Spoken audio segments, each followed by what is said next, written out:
So, hey, thank you so much, Craig, for doing this. Craig is a scientist, is a great scientist, naturalist. He knows a lot about natural ecosystems and think about the future of forests on a daily basis.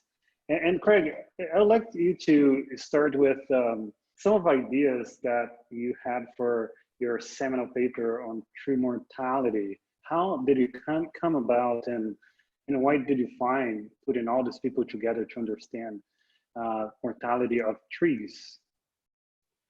Yeah, well, it grew out of my experiences as what I call a place-based ecologist. But I've had these days unusual, but great good fortune to have been able to spend my adult lifetime and a career working in one landscape, or at least based in one landscape here in northern New Mexico. It's a place called the Jemez Mountains. It's at the south end of the Rockies, the Rocky Mountains in northern New Mexico. And this year is the 40th year in a row that I'll be doing field work here, since I started doing work on my master's thesis project in the summer of 1981. And so I did both my master's and PhD studying landscape change, vegetation change in this mountain range, which is about 1,000,000 acres.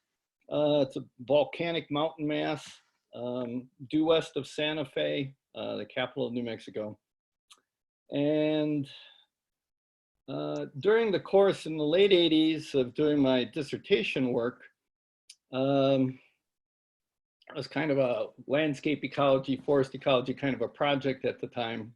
I encountered in the field as a elevational gradient of about 1 mile in this landscape from the Rio Grande, the famous river, which comes out of Colorado and runs due south through New Mexico before becoming the border between the US and Mexico.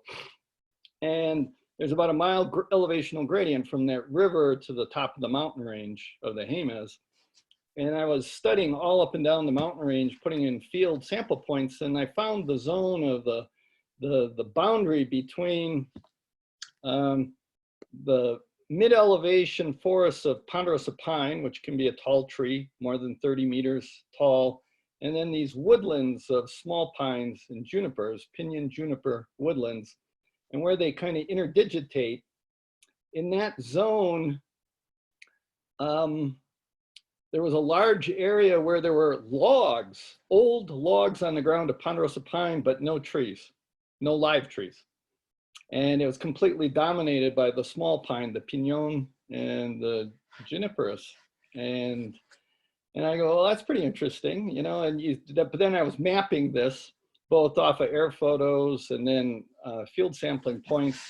And I was also looking through documentary records, and I asked people what had gone on, and they said, oh, there was a big windstorm in the 1960s and it blew all these ponderosa pine trees down through there. Well, maybe there was, but it turns out those trees were already dead. They died during a severe drought in the 1950s, which actually went from about 1942 to 1956. So, but it's called the 1950s drought.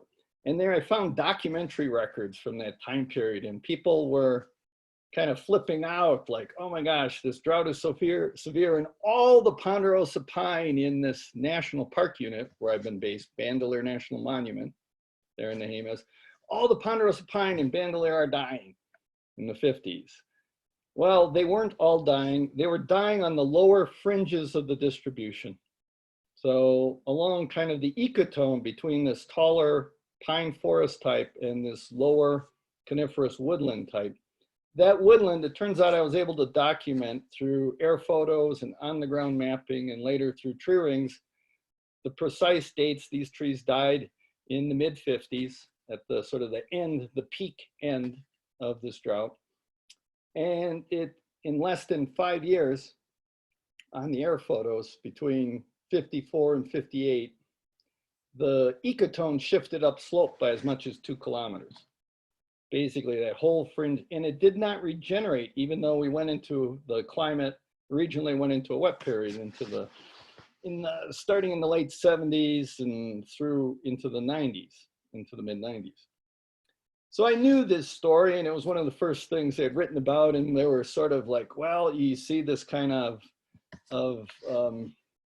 oscillation in the tree ring record going back for about 2 millennia. We have good tree ring records of climate reconstructions there, and you see, and it's presumably related to this Pacific decadal oscillation, which modulates the frequency of El Nino, La Niñas, where in the Southwest US, New Mexico, La Nina brings drought.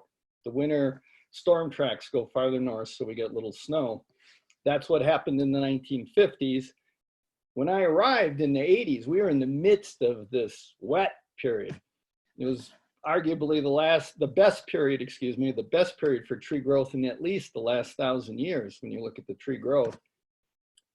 That was, when I started, it was in that wet period, but the crystal ball, you didn't need to have a crystal ball, but you could say, well, you can see there have been these episodic droughts. The next time there's a severe drought and it's getting warmer, one would expect to have more tree mortality again and to have fire pop up as a big issue again, in particular because this is a part of the world where high frequency surface fire is a natural part of this ecosystem, and the vegetation prior to human fire suppression starting in the late 1800s, early 1900s, 5 to 15-year return intervals were typical in most of the coniferous forests in this part of the world.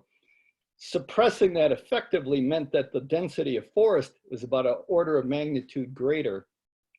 Instead of maybe 100 trees per hectare, it's now 1,000 trees in many places. And so when it gets dry, you would expect there's just not enough water, a lot of things to die.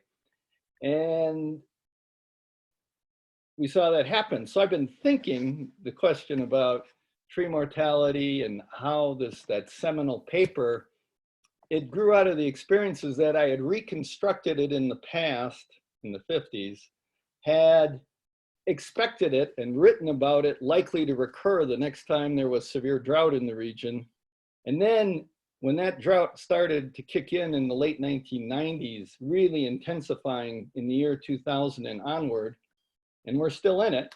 In fact, there was a paper just out in the last couple of weeks by Park Williams, declaring it a mega drought officially. As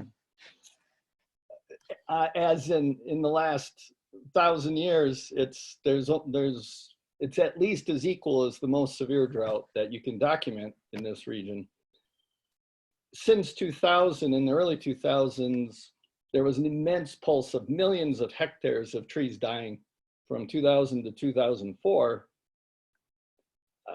At one level, I expected it, but at another level, it was still shockingly impressive to experience it. And it really, that combined with the increasingly large high severity fire events, has just literally in the last 20 years transformed this landscape. I knew in this overgrown condition of the 1980s and 1990s, when a wet period after a century of fire suppression, it causes basically massive structural overshoot of the biomass, the carbon, the tree density, pick your favorite metric. These forests, you couldn't see through them, the leaf area.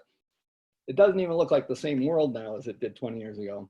And I've been living through it, documenting it year by year with colleagues and many others. But putting together that story and telling that story, both in writing and to audiences, people elsewhere would say, and I'd be interested, well, does this mean anything anywhere else, or is this something unique to this area? So in that first decade of the 2000s, I'm giving talks and interacting with people more internationally. And it turns out these kinds of things are starting to pop up in other parts of the planet. And so literally that 2010 paper in Forest Ecology and Management of this first global overview of drought and heat-induced tree mortality, revealing a vulnerability in all major forest types on the planet, came out of that local place-based experience the historical perspective from reconstructing using multiple lines of evidence, the past effects of droughts on tree mortality, experiencing it and documenting it in real time through multiple lines of evidence as the forests are dying, and then starting to connect the dots around the planet and go, aha, there is a pattern. It's not just some local, unique event happening here in the Southwest US on the dry margins of mountain forests and the deserts down at lower elevations. So long-winded answer to question one, Paulo, but there we go. No, but it's a great answer. And it seems that then these droughts or heat waves, these events were surpassing sort of what these trees were experiencing in the past, right? Or they were experiencing compounding events, and this is why they're dying at rates that were worrisome, at least in some cases alarming, right? Is it correct to say that? Yes, and more specifically, I'll say something about the Southwest and then globally about that.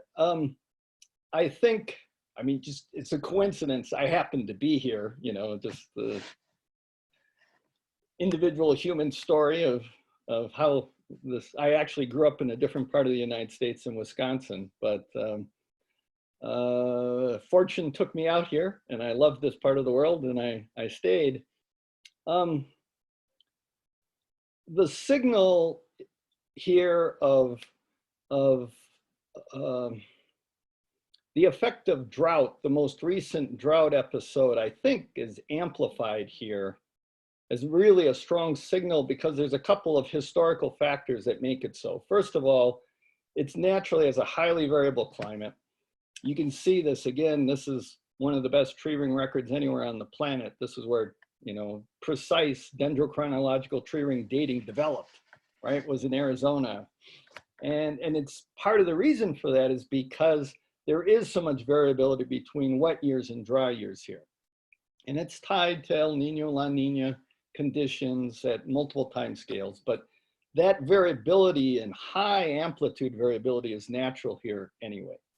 Second is that of all the places on planet Earth where people have good reconstructions of fire history, in part because of the great tree ring record here that preserves also fire scars in the trees, we know that this area was subject to very high frequency surface fire over most, not all, but most of the dominant coniferous forest life zones in the uplands of Southwest forests. And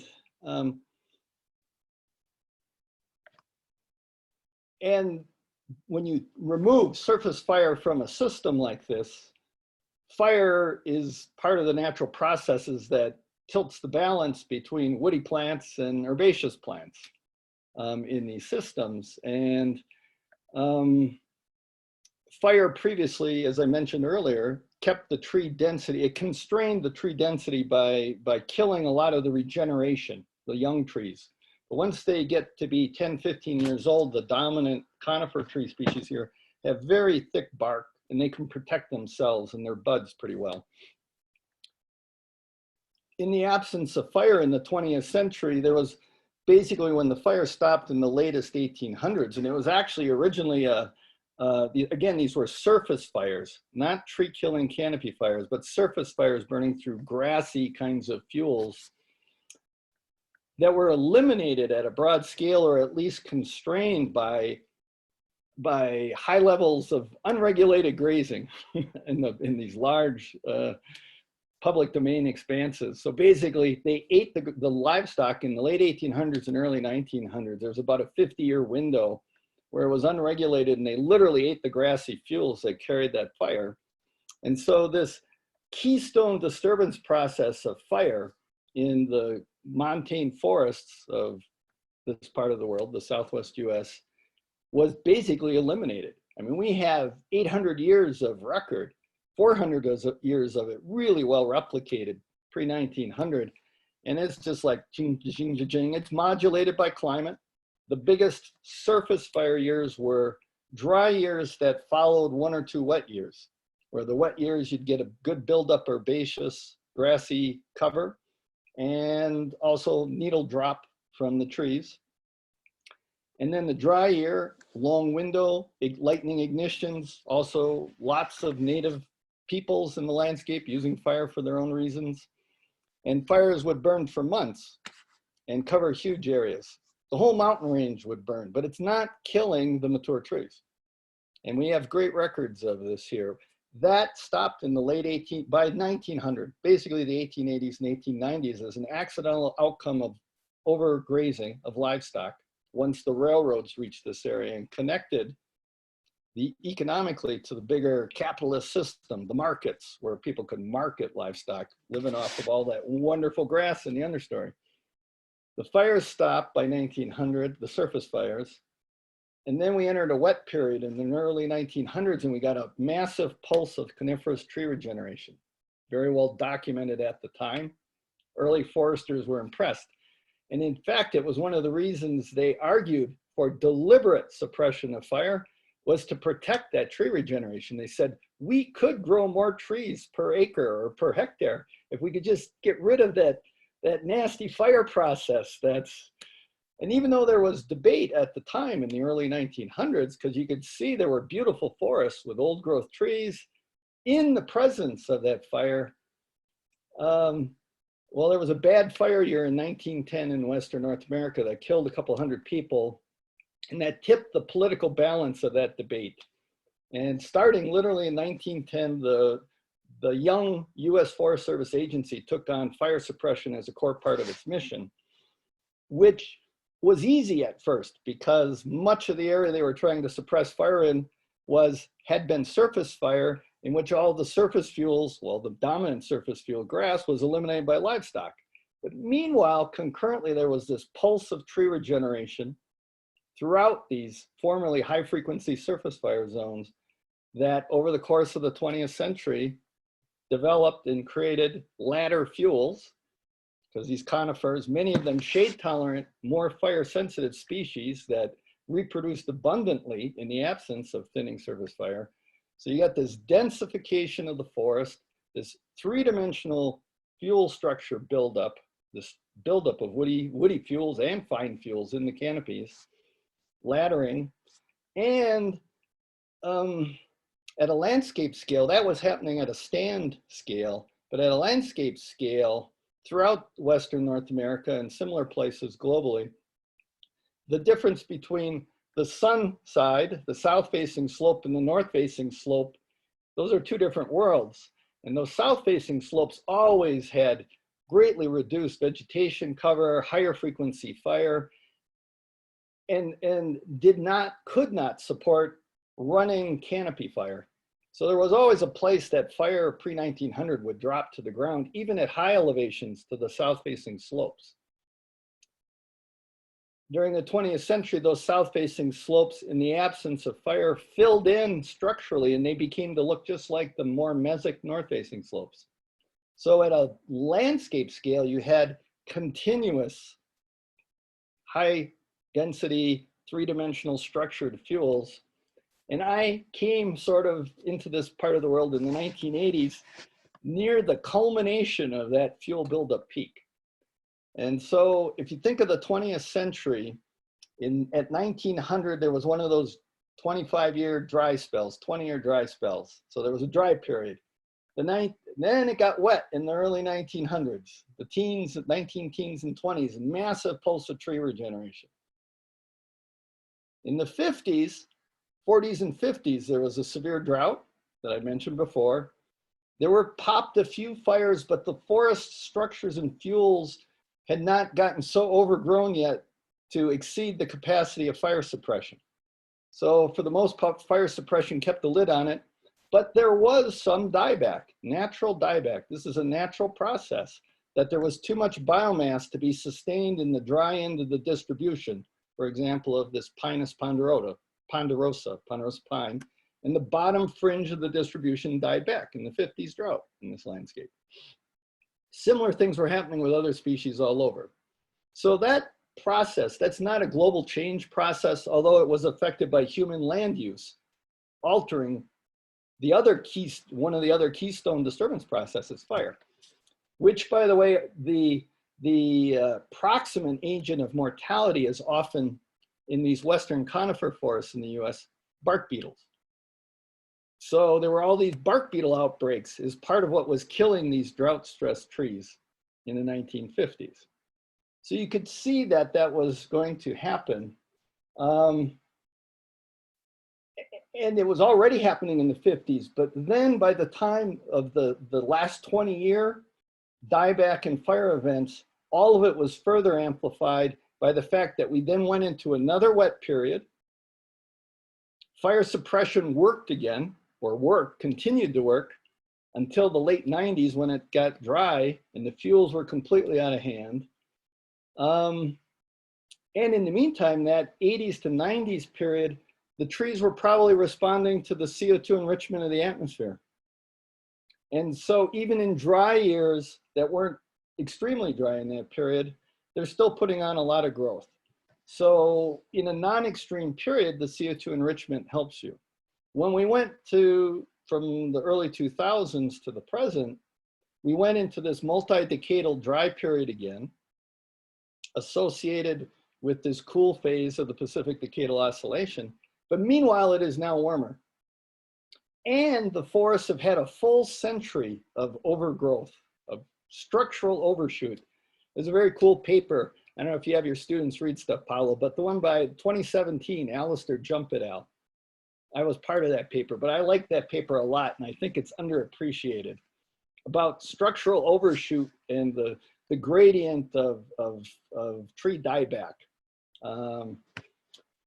And I see that pattern play out in forest types all over the world, but my eye got tuned to it by seeing it here. Because literally in the 80s and early 90s, these forests, you couldn't even see out through them. The leaf area and the density, the layering of the forest was so great.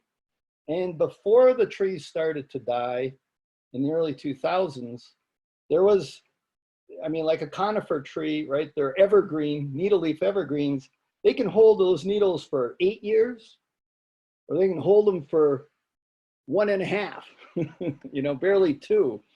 And when they're stressed, and they started losing leaf area. They're not only growing less, putting on fewer needles, the needles are smaller, they're morphologically adjusting to the increased stress. They can't sustain that much leaf area because the water demand for transpiration becomes too great. So the forests were visibly thinning, and you could see this, you could kind of feel the system being squeezed. And then in 2002, we had an extreme year in terms of both dry, but also warm. And that's, of course, the other big change that's gone on here, is that the whole world is getting as warmed enough. But that's particularly true during a drought period, because part of what affects the local temperature that a single tree experiences is when it's so dry, the trees can't transpire, that feedback to the atmosphere, the cooling effect of that also goes away. So the whole system really gets, you basically, the system is really feeling it. And 2002, when we look at the tree ring growth record for the last 1,000 years across all of Arizona and New Mexico, and this is the, I think by now, classic Park Williams et al. Paper, 2013, Nature Climate Change, right? Is, you know, warming as a stressor of forests and an amplifier of mortality. It emerged out of Park's dissertation work looking at tree ring records across North America, but then focusing on the Southwest, and he pulled out the temperature signal. And it turned out 2002, objectively looking at tree growth records for the last 1,000 years, was the worst year for tree growth in the last 1,000 years.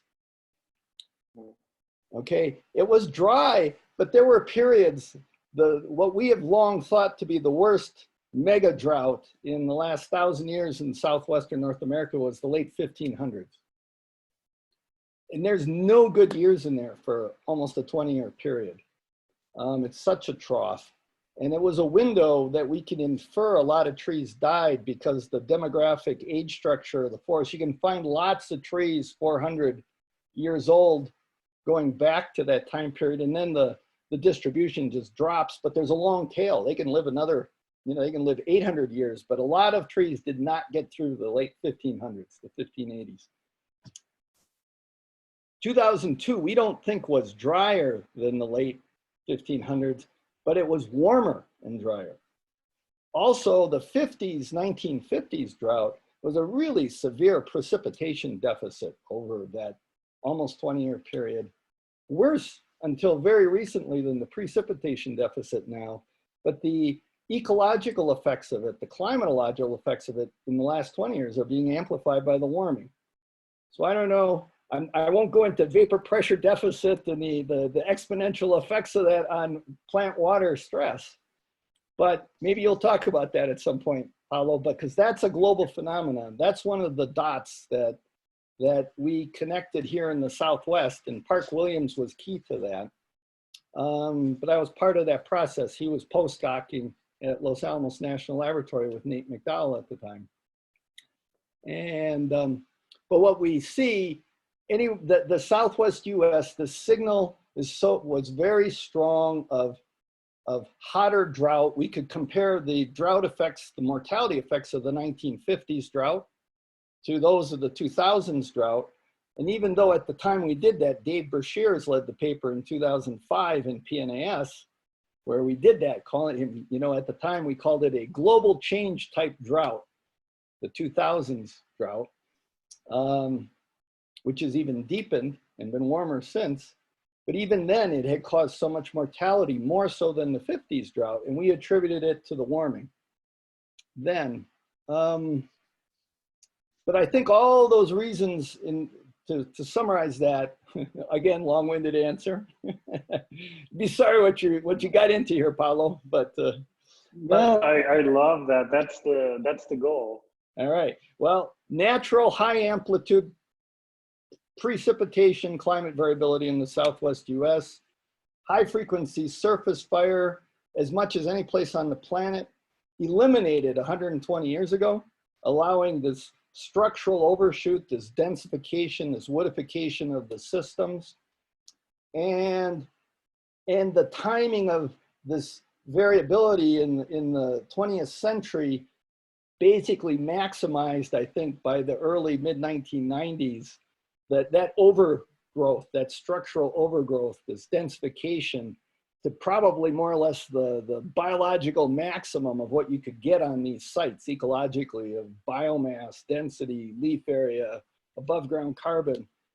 And now that's being squeezed out of the system the last 20 years, because during a decadal drought, even without warming, it would have been squeezed out. That's a natural process. We've always known droughts stresses plants and kills some of them, especially in the more difficult settings. But now it's been amplified by that massive structural overshoot and by the warming, which is amplifying the plant water stress on these plants. And so the signal was very strong here in the Southwest US, but it turns out when you start looking around the planet that similar signals during hotter drought events, we're starting to see what historically, at least, the records aren't good, the baseline's not good, but we're seeing what seems to people working there as unusually severe forest dieback, tree mortality events. And that's true in every forest type on the planet. As, for example, somebody like you could attest from the Amazon to Alberta, to Algeria, to Australia, to Albania, I could go to Arizona, I could go through the examples globally. And so I've made some effort to, in the last 15 years to compile those observations around the planet, and that 2010 paper documented it. But we do see this pattern emerging that the big events, and so like in the Amazon, right, it's 2005, it's 2010, it's 2015, 16. And, I'm not the one to talk about that. I'm sure you will at some point, or you should if you don't. If he doesn't, class, press Paulo to his Amazon stories are as good as exist on the planet. So. Thank you. So Craig, one thing that it is in my mind to this date, you took me for a ride in New Mexico, I think near Santa Fe, if I'm not mistaken. And you showed me the landscape where the fires happened, I think in 2002. You showed me the mega fire that costs $100 million or a couple $100 million. And I don't forget this scene of dead trees and no regeneration on one side of the landscape because one fire. And you showed me another forest nearby that also burned the same year, but looked very healthy and fine, and had to do with a burning that happened beforehand, right? A low intensity burning. Can you just recount some of that story that led to these very different conditions? One landscape having no live trees, no regeneration, and the others seem to be doing fine. Because I think it is important as you think about solutions to this problem, right? This seems to be one example that could become a solution for the future of this forest. Right. Well, basically the bad news side of that story, the lack of regeneration side, was an area of forest that had become so dense, so thick, that what we see is that no matter, and now when you get a fire in one of those forests, there's so much energy. I mean, you have 100 years of sunlight stored energy in these forests, and it's unleashed literally overnight. And so much energy. What year was that, Paulo? You were there. You remember? Was it 2000 and maybe 15? All right, so I would have taken you to see the Las Conchas fire, I think, and which actually was in 2011, which was just, the scale of that fire was another order of magnitude up in terms of how severe, but there have been a series of them building since '96. I think it was the cover of New York Times, and I went a couple months after they were there. Yeah. I don't remember exactly when that was. Yeah, so that would have been probably like 2012 or 13, actually. But, oh, okay, yeah. But it's the basic issue is the native conifer trees here need mother trees to survive nearby, within 100 meters or so, to provide a seed source. Because these trees did not evolve with high severity stand replacing fire. They evolved in a situation where the density of the forest was constrained by the frequent surface fire, but trees were not eliminated over huge areas. Mature trees, because the mature trees had no problem surviving the surface fire. So we have a shift in the disturbance regime process. You know, if you kind of make some of these kind of graphics about frequency, severity, spatial extent, the spatial extent, it's not the area burned that has changed. There were years, this million-acre mountain range, a colleague, Ellis Margolis, we've now put a spatially gridded network of fire history reconstruction sites across the whole mountain range. And he's in the process of being able to spatially reconstruct the last 400 years of spatial extent of fire, year by year. And in fact, from 3/4 of the fires, you can actually determine a seasonality that the fire occurred by the intersection of the fire scar within the annual growth ring, whether it occurred early, medium, late, and we can tie that through growth measurements to the month, very close, and within probably 6 weeks. Anyway, we see that 500,000 acre fires were common every 20, 25 years in the Jemez, pre-1900. But they were not killing the recorder trees. Some of these trees record as many as 30 different fire events on them. And, you know, most of the trees we're sampling have 10 to 20 events, different fire years. They're not being killed by them. And most of the trees don't even have a fire scar on them because they're protected by the bark. But once they scar once, and they have an area where there's a open lesion, no bark, they're subject to being repeatedly scarred, but not being, even then, not killed and not being burned out. That's how low intensity, low severity those fires were in that pre-1900 era. But They were very spatially extensive. They were very frequent fires, but the severity of the fires was low. And structurally, they were burning for the most part, on the ground surface. Of course, there's always some mixed severity in any fire, and some trees are killed, but that's the dominant effect. The difference is with 100 years of fire suppression, we've moved in that three-dimensional frequency, severity, extent space. We squeeze the extent down to nothing. We successfully suppress somewhere in 96 to 98% of all ignitions, both human and natural lightning ignitions. We have, for the since World War II, at least, where we got decent stats. So the frequency has gone way down. The aerial extent until recently was greatly constrained. But the severity of the fires that escape is going up.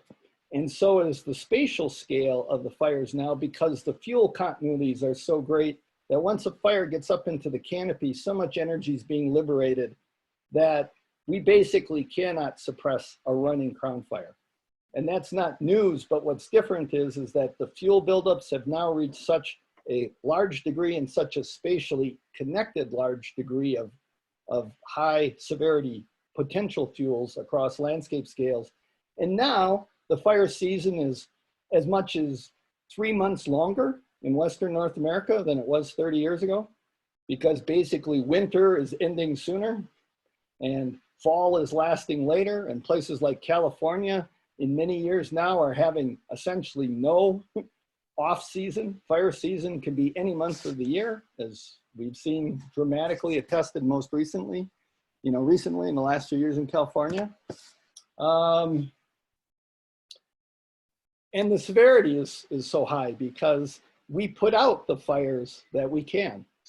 We're still putting out 96+% of the fires, because now we're afraid to, even though we realize that was a mistake ecologically, but it's so risky to let these fires burn in anything except really non-extreme conditions. But there's always some risk if you let the scale of the fire get large, because you can't just turn the off switch on it. So they'll smolder around for weeks, and the weather could change, and there's risk of a fire escaping then. So there's still an immense amount of political pressure to try to keep it in the box. But when it escapes the box now, it can run a long ways in just one day, one afternoon. And so that 2011 Las Conchas fire, from a point ignition in the first 14 hours, it started at 1 p.m. on a windy afternoon in late June, June 26, 2011, a little aspen stem, an 80-year-old, 90-year-old aspen stem with a little bit of rot, blew over, hit a little power line, a little 2-line power line in a rural part of the forest. And at 3 a.m., there was an infrared flight mapping the extent of the fire. And that fire was 43,000 acres from a point ignition. So what, something like 18,000 hectares, something like that in 14 hours. And it ended up, it was 160,000 acres total. And almost all of that first run was tree killing, high severity fire unleashed.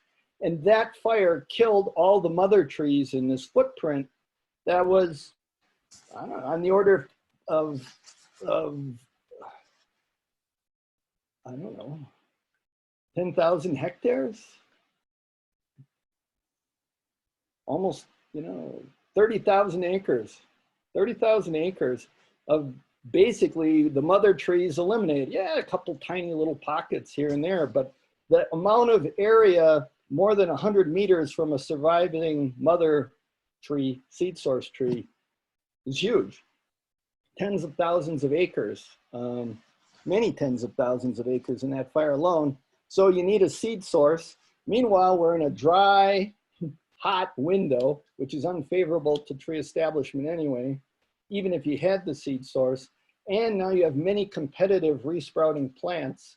Some of them, there's an invasive grass that's particularly problematic, smooth brome, Bromus inermis, that was introduced into the landscape previously by by the agencies, Forest Service, as an erosion control seemed like a good idea once upon a time, or even as an accidental weed in the seed in their post-fire seeding mixes, which that's another whole story that I think is a big mistake, throwing seeds on these things afterwards. But the area where there was tree regeneration was a place where mother trees survived, Paulo, because the understory had been thinned before the fire by combinations of mechanical treatments with chainsaws and with fire.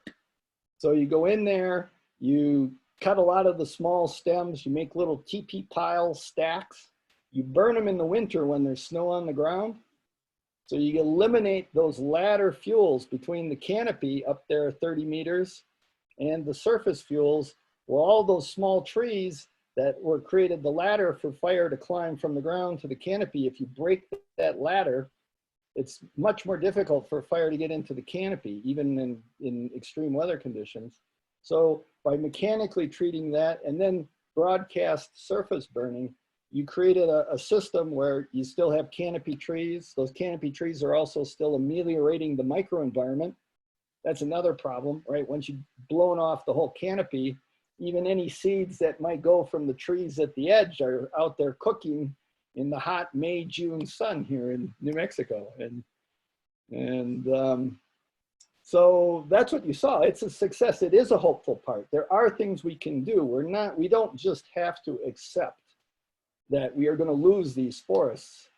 And it's an interesting challenge from a public education and outreach standpoint, because there are well-meaning people who love the forests, but their idea of what a natural forest looks like is this overgrown, dangerous, vulnerable condition that they see today. That's all they've known. And they object to the idea of the agencies coming in, of the Forest Service in particular, and cutting the small trees. But it's the only hope for the large trees, really, because both in terms of fire protection, but also in terms of the drought and heat stress.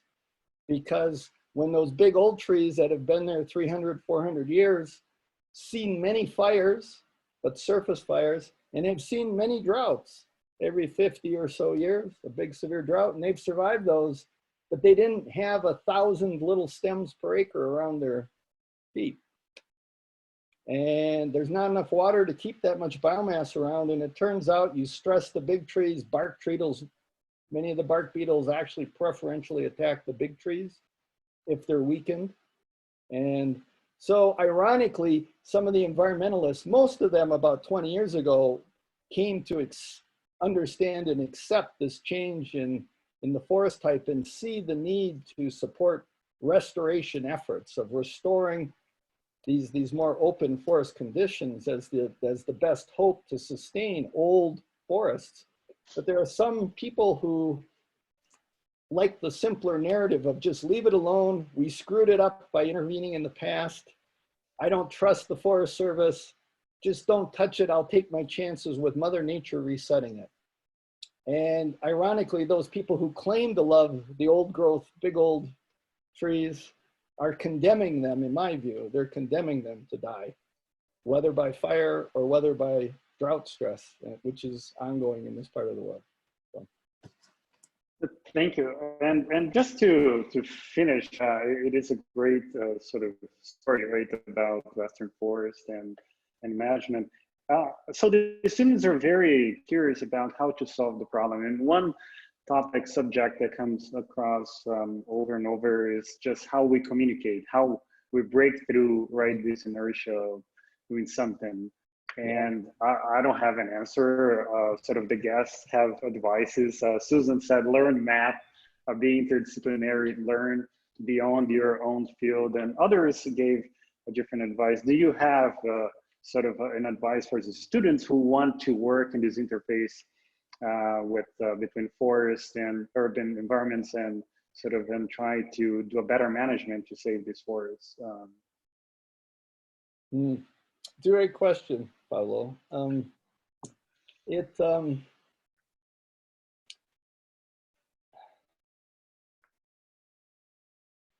I've been in this landscape for such a long time. Part of the accident of history is I was working on my dissertation in the last half of the 80s, based in this little national park unit, Bandler National Monument, sitting in the same office as the resource manager, the natural resource manager for the park.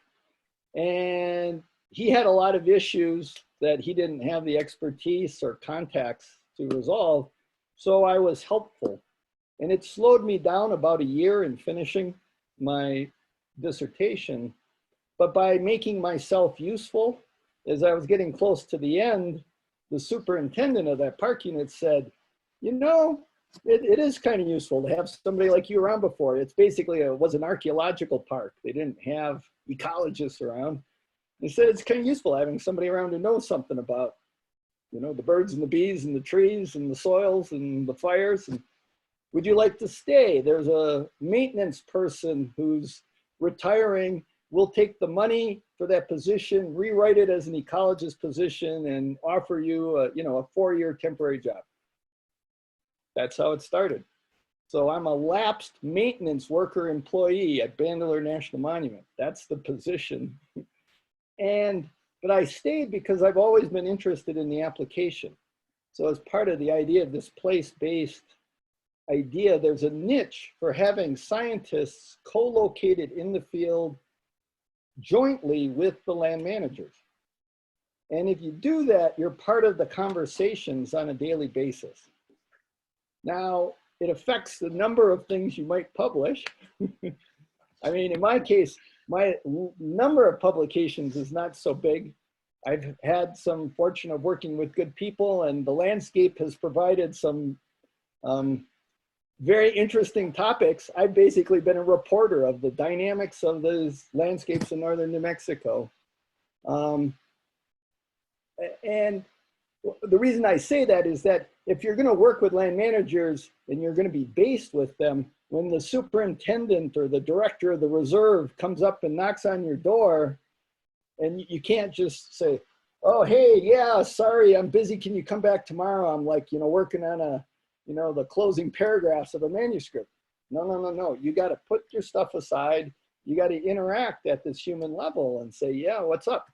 And so that's one way to make a difference, is through that, is the direct communication, being that bridge between all this immense amount of learning that goes on in the academic ivory tower world, if you will, but that's hard to connect to all these people on the ground who are often, many of them, very bright, hardworking, idealistic, want to make a difference, but they don't have access to all that information.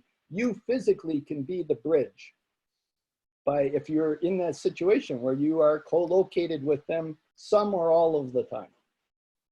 In terms of the outreach to the public, that's a challenge we all face. I've given 1 million talks to everything from my kids' grade school classes to to whatever. Yeah, but you do need to be part of the conversation. I guess I would say increasingly in today's world, scientists, we have some responsibility. We have this privileged opportunity to get paid to learn, right? To learn. And I think we have some responsibility in that to see that the most important parts of what we have learned and work on get translated into benefits to society and to the world, including caring about, you know, in the case of this stuff, the ecosystems that we're passionate about, that we care, that we've had this opportunity. And so don't stand on the sidelines. Be part of the conversations at whatever level you can be. And I guess I would also say, don't do it in a way that's, that elevates you on some pedestal as the expert. I mean, we're all learning. There's that's part of what's so wonderful about this thing, is that the more we learn, the more we need to know. And there's things as scientists we can learn from the land managers as well as vice versa. And, you know, society as a whole. And of course, with here in the Anthropocene, with the changes, the profound changes that humans are injecting as are in the system, the Earth system, both globally as well as in our local landscapes,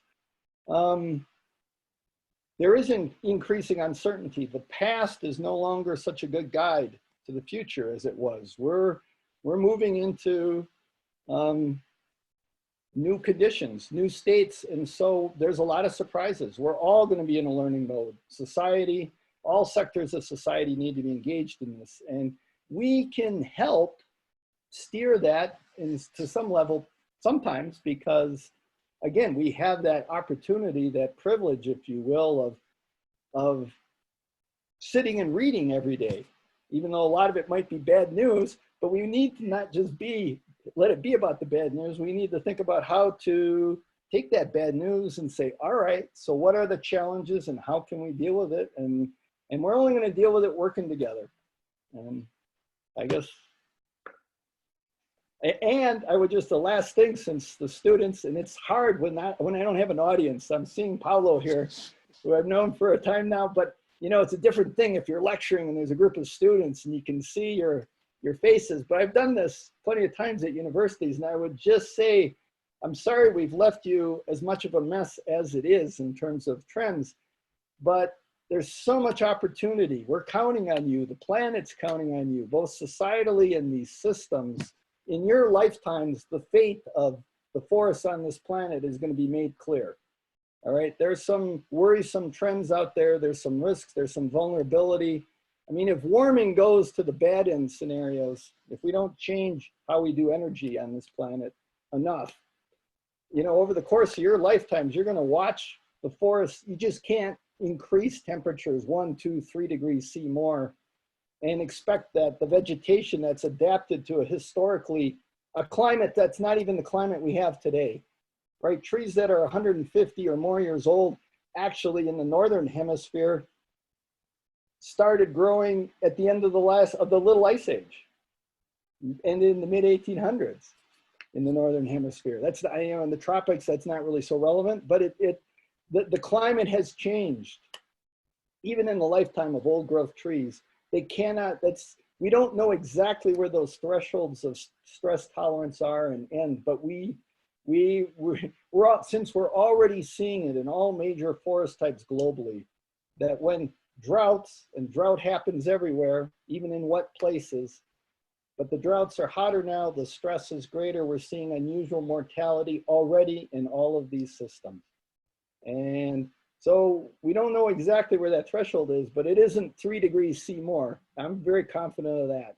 You will be part of this system for your lives and your opportunity. These issues that Paulo is exposing you to that are going on the planet aren't going away. Coming soon to a landscape near you. If you haven't seen this stuff happen yet, you will see it, okay, in coming years to just a few decades. And so there will be endless opportunity to interact, to engage, to be part of efforts to try to deal with it. And I wish you well, and will continue to be part of it as long as I can. But it's, yeah, there's big stuff. The fate of forests the future of forests on planet Earth is not yet it's not inscribed in stone. There's a diverging set of pathways, and we can do some things about it. And so I urge you all to be engaged and help. So, follow. Thank you so much, Craig.